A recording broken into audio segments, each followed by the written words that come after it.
이 책에는 총 50개의 이렇게 토픽들이 있었고요. 제가 50가지 토픽을 다 읽고 나서 토픽 하나하나마다 저의 생각들을 달아놨어요. 그래서 제가 유일하게 답을 못 내린 게 8번이었는데 만약 소방관 로봇을 만들었다고 하면 행동 패턴을 학습을 시켜야 되는데 그 학습을 시키려면 뭐가 옳고 그른지가 있어야 한단 말이죠.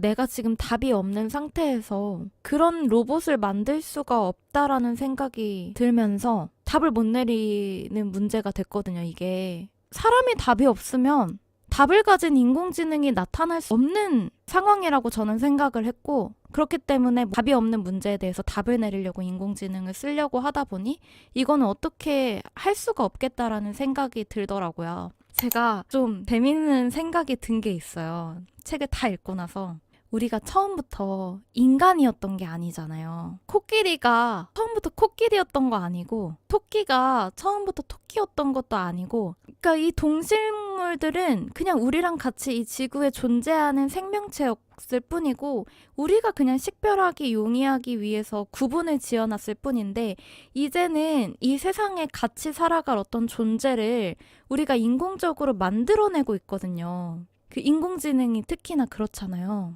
그러니까 여기서 되게 문제가 생겨버린 거예요. 약간 이게 신의 영역이거든요. 그 인간 스스로 신이 돼버린 거예요. 이거를 해결하려고 하다 보니 이 책에 있는 그 수많은 질문들이 탄생을 한 거라고 생각이 들더라고요. 이런 선과 악 같은 것도 좋은 게 뭐고 나쁜 게 뭔지를 우리가 정하게 된 거예요. 마치 성경을 쓰는 것처럼. 인간이 그냥 DNA 같은 단위가 되었다고 생각하면 어떨까요? 가령 이전 단백질 세포들이 필요한 부품을 모아서 지금의 개체가 되었다고 보면 지금의 인간은 로봇 부품들을 모아서 인간 자체를 개량한 사이보그가 된다고 하면 진화한 개체가 되는 거죠. 그래서 로봇이든 사이보그든 저는 그냥 진화의 개체로 볼 수 있고 자연스러운 생태 흐름이라고 보이거든요. 호모세피엔스와 호모 어쩌고, 그러니까 뭐 인공지능이 탑재된 어떤 인간 종족, 이게 생존 전쟁이 반복된다고 보면 될 것 같아요. 저는 어떻게 생각을 했냐면요. 그러니까 인간이 물건을 만들 때 항상 사용법이 있단 말이에요. 매뉴얼이 있잖아요. 근데 물건을 만들다 보니 수준이 물건이라고 보기에는 어렵고 종이 되어버린? 그래서 이거를 사용법보다 조금 더 인간 입장에서는 인간을 다루는 법 수준으로 가야 될 것 같아서 그 괴리감이 생겼다고 생각을 했거든요. 골자는 결국 물건이 사람 같아서 사람으로 볼 것인가의 문제의 인식 자체가 인간 중심 사고라는 점을 말하고 싶었습니다. 이게 맞아요. 저도 그 생각을 계속했어요. 너무 사람 중심의 생각 아닌가? 이 생각이 계속 드는 거예요. 근데 어쩔 수가 없는 것 같다는 생각이 드는 거예요. 저 동물을 코끼리라고 하자. 그거 자체가 사람이 그냥 우리끼리 정해놓은 약속이잖아요. 우리가 사는 세상이라서 우리 중심으로 법을 만드는 것 뿐인 거예요.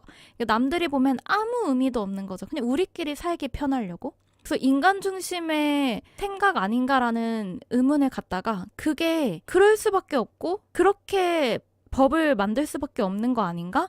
이 생각이 또 들더라고요. 그래서 어떤 규정을 할 때 그 목표가 정해져 버린다고 보여요. 즉 우리의 현재 모습 자체를 지속하기 위해서 규정하는 거면 생각보다 쉬운 문제가 되죠. 우리의 영속성을 침해할 것들을 규제하면 되니까요. 맞아요. 35번이 특히나 그 얘기를 하기가 굉장히 편해요. 로봇이 범죄를 저지르면 어떻게 처벌해야 할까? 이런 질문을 하는 것 자체가 되게 의미가 없어 보였어요, 저한테는. 왜냐하면 지금 이 책들이 약 대부분이 인간 중심으로 로봇을 바라보고 있단 말이에요. 그래서 그냥 우리의 권리를 침해하는 것들은 없애버리면 돼요. 뭐 사람에게 일은 꼭 필요한가 이런 질문도 이 사람이 일을 할 수밖에 없게 카페에서 일하는 것 중에 10%는 무조건 인간이 일하는 걸로 규정을 해야 된다라는 법이 있는 우주를 상상하기도 하고요. 그런 측면에서 보면은 되게 간단해요. 근데 또 여기서 의문이 드는 것들이 이 인공지능 안드로이드를 생명으로 간주해야 하는가?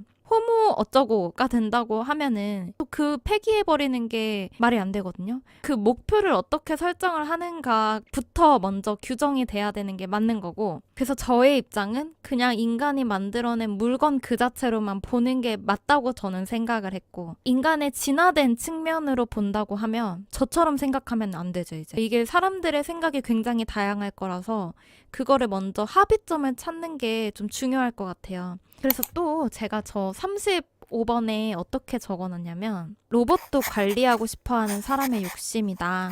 물건으로 여길 건지 사람으로 여길 건지에 따라 달라질 수 있는 문제다라고 제가 적어놨는데, 이런 질문들이 그러니까 인간이 뭔가를 해서 벌어진 일이거든요, 지금. 어떻게 보면 가만히 있었으면 아무 일도 없는데 무언가가 불편했고 그 불편한 점을 효율적으로 처리하고 싶은 마음에 생긴 거거든요. 신기한 게 우리 인간이 태어나고 어떤 생명체가 태어날 때 돌연변이들 때문에 항상 일이 벌어진단 말이에요. 그러니까 이것도 그런 측면에서 보면 그 새로운 진화의 모습이 되는 것 같기도 해요. 발전을 원하지만 너무 빠른 발전을 원하지 않는 모순적인 욕망이 그런 질문들을 불러온다고 생각됩니다. 저는 또 그런 재밌는 생각이 들었어요. 미래에는 나의 병을 치료해 줄 수 있는 어떤 의술이 나올 거라서 나를 몇백 년 동안 냉동시키는 그런 기술은 괜찮을까? 미래에 되살아날 가능성에 투자할 것인가? 그러니까 미래가 지금보다 나을 거라고 생각하는 게 재밌더라고요. 그러니까 이게 발전이 꼭 좋은 방향으로 가지는 않잖아요. 그러니까 좋은 방향이라는 게 꼭 더 효율적인 방법은 아니기도 하거든요. 아날로그하게 뭐 지금 우리 생각으로는 그게 후퇴했다고 생각을 할 수도 있어도 그게 조금 더 나은 방향일 수도 있는 거잖아요. 그래서 F들이 SNS를 장악하고 있는 거겠죠? 그건 어떤 측면이죠? 효율보다 더 큰 무언가를 원한다. 그게 감성적인 추구다. 그러니까 이 문제를 해결하는 데 있어서 효율적인 방법이 존재를 하는데도 효율적인 것이 꼭 좋은 것만은 아니다.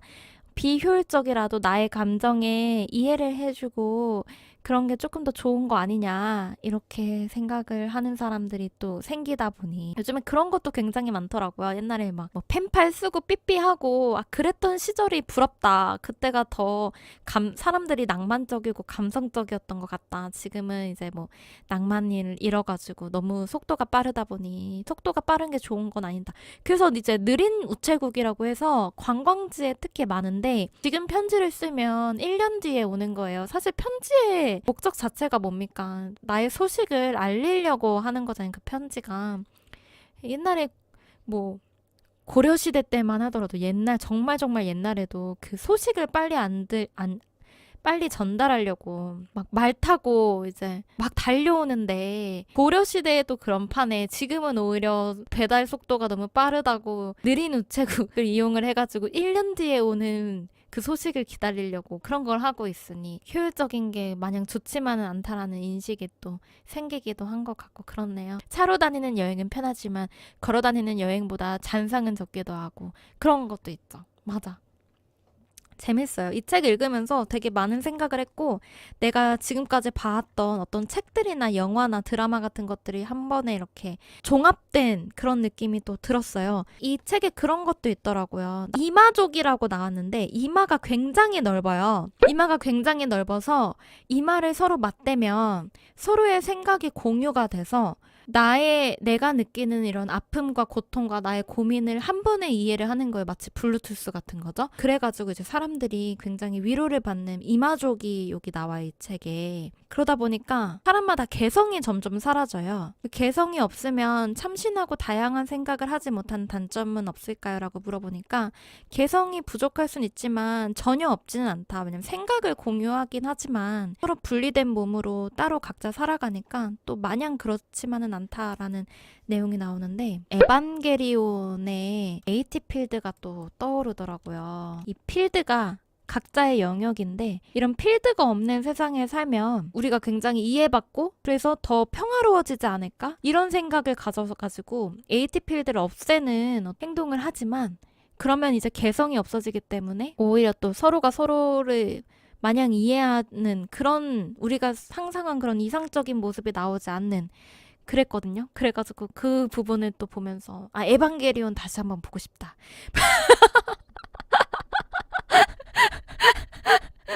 그래서 결론은 책 생각보다 재미있었다. 되게 생각할 거리도 많고, 재미있는 부분이 많았다라는 게 저의 결론이고요.